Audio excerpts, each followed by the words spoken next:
Ini saya ada mobil Mitsubishi Colt Diesel Canter. Nah, mobil ini mengalami keluhan tenaganya nggak ada.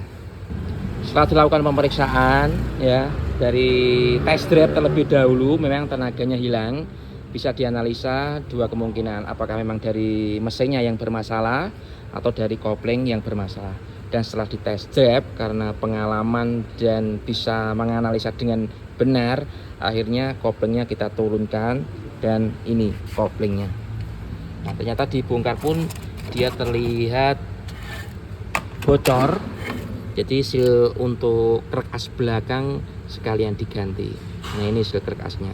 Seal krek as belakang model Canter ini unik ya, agak berbeda pada seal-seal umumnya karena di sini ada slingernya dan modelnya itu menekan di sini teman-teman. Nah, di sini.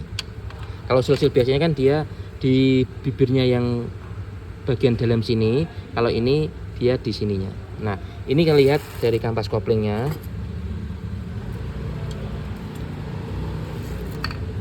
Nah, terlihat ya. Ini kalau menurut saya ini ya memang sudah waktunya ganti, memang umur, karena terlihat dari sininya juga. Ya, ini sudah kemakan juga ya besi-besinya ini. Kemudian dari bagian plendesnya atau matahari kita lihat. Nah, mataharinya juga sudah kemakan. Biasanya kalau sudah kemakan seperti ini, itu bisa kita pasang kembali, menentukan budget yang ada. Tapi kalau memang mobil ini sudah lama sekali, bisa jadi diafragma ini tuh sudah atos atau bahkan dia sudah melemah. Akhirnya apa? Koplingnya itu ngegerak ya, gerak-gerak itu masuknya kurang smooth. Nah, kalau dilihat dari sini, mobil ini pernah kehabisan kampas kopling. Di sini terlihat ya, banyak serabut-serabutnya, belum bersih sempurna. Nah, ini kemudian ada yang diganti, ini brake lacquer. Kalau orang bilang itu bahasa tekniknya itu release bearing ya. Bisa dilihat dengan seperti ini. Nah, ini diputer, bersuara ngesir.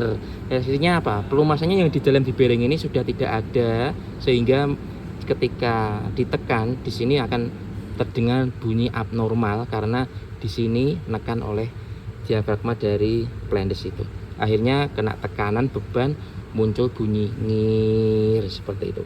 Nah, satu lagi yang diganti itu adalah ini teman-teman, pilot bearing. Harganya murah, lokasinya di dalam, jadi kalau sekalian ganti kopling ini diganti. Ini caranya ketika pilot bearing ini rusak, ini kan laker berarti harus bisa berputar ya. Ketika ini ditahan, ini harus berputar. Ternyata ini macet, akhirnya harus diganti juga. Nah, dan yang terakhir ini ada pangkon transmisi. Terlihat ya, pangkon transmisinya jebol. Jadi kalau sudah jebol seperti ini wajib diganti.